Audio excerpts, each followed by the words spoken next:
날 귀하다 하시네.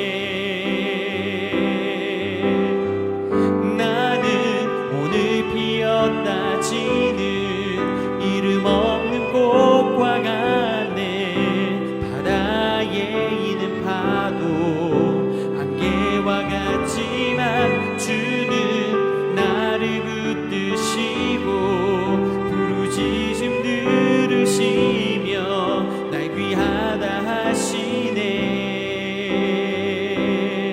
나 오직 주의 것, 나 오직 주의 것, 나 오직 주의 것, 나 오직 주의 것.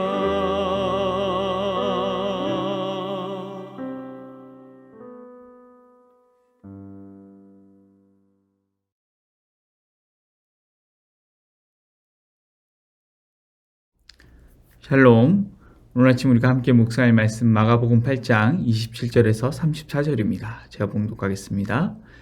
예수와 제자들이 빌립보 가이사랴 여러 마을로 나가실새 길에서 제자들에게 물어 이르시되 사람들이 나를 누구라고 하느냐? 제자들이 여짜와 이르되 세례 요한이라고 하고 더러는 엘리야 더러는 선지자 중에 하나라 하나이다.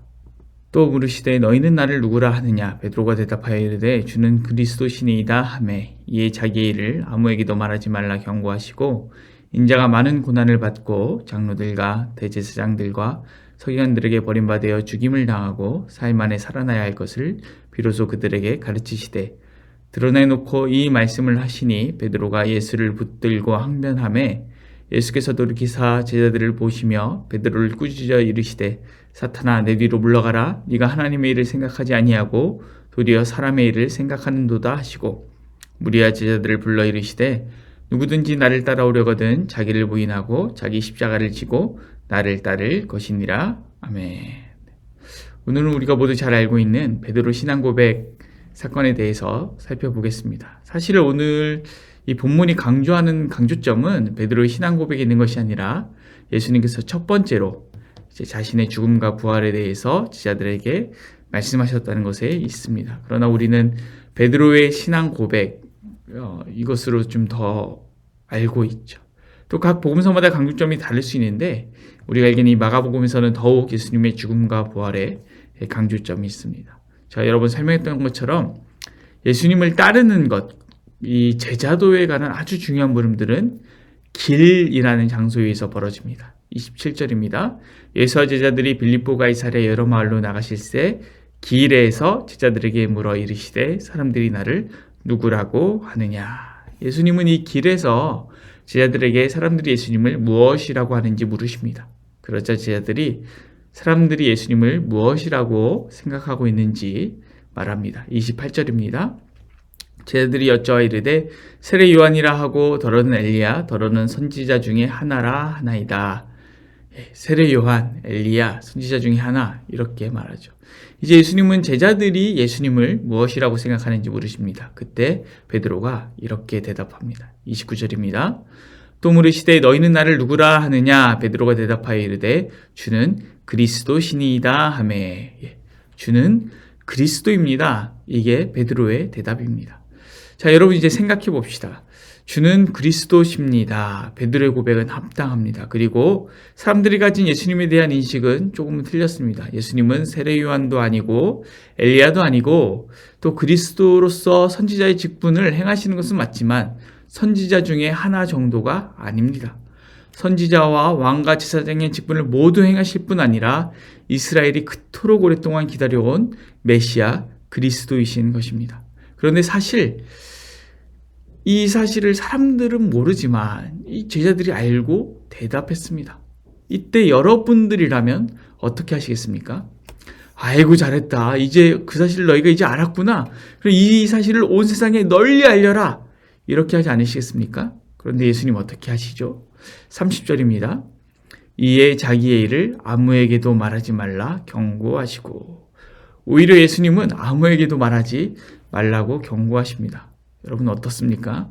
여러분의 존재가 다른 사람이 생각하는 것보다 훨씬 저평가되고 있다면 어떤 기분이 드시나요? 그리고 어떻게 하고 싶으신가요? 은연중에 자랑하고 싶지 않습니까?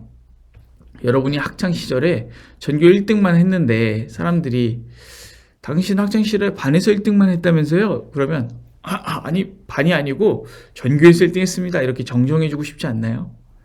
여러분이 왕년에 운동으로 전국에서 1등 했는데 도대에서 1등 하셨다면서요? 그러면 도대에서도 1등 했는데 도대에서 1등 하는 바람에 전국대회까지 나가가지고 거기서도 1등 했어요. 이렇게 정정해주고 싶지 않을까요? 그리스도인 것과 선지자 하나인 것은 매우 다릅니다. 세례 요한이나 엘리야와 그리스도는 매우 다른 것이죠. 세례 요한은 예수님에 대해서 뭐라고 설명합니까? 마가복음 1장 7절입니다. 그가 전파하여 이르되 나보다 능력 많으신 이가 내 뒤에 오시나니 나는 굽혀 그의 신발끈을 풀기도 감당하지 못하겠노라. 나는 그의 신발끈을 풀기도 감당하지 못하겠다. 이것이 세례 요한이 예수님에 대해서 한 말입니다. 세례 요한과 예수님의 차이는 이렇게 극명한 것이죠. 그러나 예수님은 이러한 자신의 그리스도됨에 대해서 반복적으로 계속해서 알리기를 원치 않으십니다. 한번 몇 구절을 살펴볼까요? 마가복음 1장 44절입니다. 이르시되 삼가 아무에게 아무 말도 하지 말고 가서 내 몸을 제사장에게 보이고 네가 깨끗하게 되었으니 모세가 명한 것을 드려 그들에게 입증하라 하셨더라. 또 3장 12절입니다. 예수께서 자기를 나타내지 말라고 많이 경고하시니라. 또 마가복음 5장 43절입니다. 예수께서 이를 아무도 알지 못하게 하라고 그들을 많이 경계하시고 이에 소녀에게 먹을 것을 주라 하시니라. 마가복음 7장 36절로 볼까요? 예수께서 그들에게 경고하사 아무에게도 이르지 말라 하시되 경고하실수록 그들이 더욱 널리 전파하니. 그리고 오늘 우리가 읽은 8장 30절 말씀이 이에 자기의 일을 아무에게도 말하지 말라 경고하시고입니다. 여러분, 우리가 월, 화 이틀간 묵상했던 베세다 명의 치유 사건의 마지막에도 그 치유된 자를 마을에 들여보내지 않으면서 자신의 메시아됨을 감추셨습니다. 왜냐하면 눈먼 자가 보게 되는 것이 메시아 그리스도의 가장 큰 표적 중 하나이기 때문입니다. 그런데 예수님께서는 사람들이 자신이 그리스도라는 것을 모르는 것에 대해서 전혀 불만이 없으십니다. 오히려 그것을 계속해서 숨기려고만 하시죠. 저는 사실 왜 예수님이 이렇게 자신의 메시아됨을 감추실까 이해할 수 없었습니다. 왜 예수님께서는 자신의 메시아됨을 감추려고만 하실까요? 저는 그것에 대해서 아직도 전부 다 완전히 이해하지 못했지만 여러 이유를 찾았고 오늘 그 중에 하나를 가지고 오늘 말씀 우리의 삶에 새겨보기를 원합니다. 바로 그것은 제자들의 자신을 드러내려는 모습이 하나님의 나라를 이루는 것과 아무런 상관이 없다는 것을 강하게 보여주기 때문입니다. 마가복음 9장 33절에서 35절을 읽어보겠습니다. 가버나움에 이르러 집에 계실새 제자들에게 물으시되 너희가 길에서 서로 토론한 것이 무엇이냐 하시되 그들이 잠잠하니 이는 길에서 서로 누가 크냐 하고 쟁론하였습니다. 예수께서 앉으사 12제자를 불러서 이르시되 누구든지 첫째가 되고자 하면 무사람의 끝이 되며 무사람을 섬기는 자가 되어야 하리라 하시고. 제자들은 누가 큰 자인지 다투고 있습니다. 여러분, 큰 자란 무엇일까요? 크다는 것을 물리적인 크므로 이해한다면 어떨까요? 키가 크고 작은 것으로 말입니다. 키가 작은 사람이 와서 키가 큰 사람한테 자기가 더 키가 크다 이렇게 얘기한다면 어떨까요? 그 꼴은 정말로 우스울 것 같습니다. 키가 작은데 더 크다고 한 사람이 바보가 되는 것이죠. 그런데 이러한 제자들이 내가 더 큰 자가 될 것이다 이렇게 싸우는 것은 누가 큰 자인지 작은 자인지 보이지가 않으니 이렇게 싸우는 것이죠. 그런데 모든 것을 밝히 보시는 주님 앞에서는 어떨까요? 누가 큰 자인지 누가 작은 자인지 주님은 굉장히 분명하게 보실 것입니다. 어제 우리는 우리의 영적인 눈을 밝혀달라고 묵상하고 기도했습니다. 영적인 눈이 밝다면 이러한 것으로는 다투지 않을 것입니다. 우리 주님은 이미 알고 계십니다. 누가 더 큰 자인지 작은 자인지 알고 계시고 또 자신의 그리스도 되심을 알고 있습니다. 그리고 그 누가 예수님의 그리스도 되심을 부정한다고 할지라도 예수님이 그리스도라는 사실은 결단코 변하지 않습니다. 그러나 자신이 큰 자라는 것을 끊임없이 증명하고 싶어하는 제자들에게 주님은 자신의 그리스도이심을 끊임없이 감추면서 하나님의 나라를 이루기 위해서는 어떻게 해야 되는지 보여주고 계신 것입니다. 우리들은 언제나 누명을 쓰기도 하고 핍박을 받기도 하고 또 때로는 사실과 맞지 않은 평판으로 마음고생을 하기도 합니다. 우리를 판단하시는 분은 주님인 것을 우리가 깨달을 때 우리의 에너지를 우리의 나쁜 평판을 좋은 평판으로 바꾸기 위해 쓰는 게 아니라 자신의 사명을 감당하기 위해 사용할 것입니다. 여러분 혹시 우리가 갖고 있는 모든 에너지를 혹시 우리의 평판을 바꾸는 데 쓰고 계시지는 않나요? 우리의 영적인 시야가 밝다면 주님께서 우리를 어떻게 판단하시는지 우리가 이미 알기 때문에 그 앞에서 부끄럽지 않기 위하여 행할 것이고 우리의 평판이 아니라 우리가 가진 것들을 하나님의 나라를 이루기 위한 사명에 사용할 것입니다. 오늘 이 말씀 우리 가슴에 새기면서 주님 나에 대한 모든 평판은 오직 주님께만 맡깁니다. 주님만 날 판단해 주십시오. 대신에 주님께서 우리에게 맡기신 일에 집중하게 하여 주시옵소서.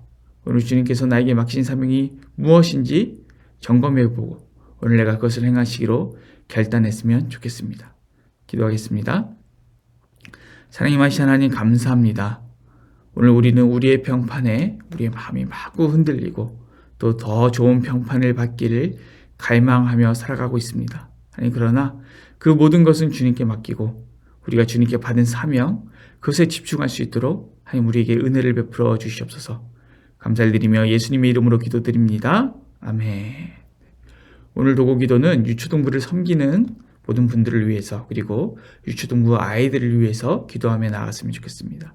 이어서 기도하실 때 담임 목사님 건강을 위해서 또 교우들의 건강을 위해서 또 어려운 가운데 있는 이웃들을 위해서 또 교회를 위하여 나라를 위하여 그리고 코로나 사태가 잘 해결될 수 있도록 그리고 말씀을 붙들고 기도하며 주님 앞에 나아가겠습니다.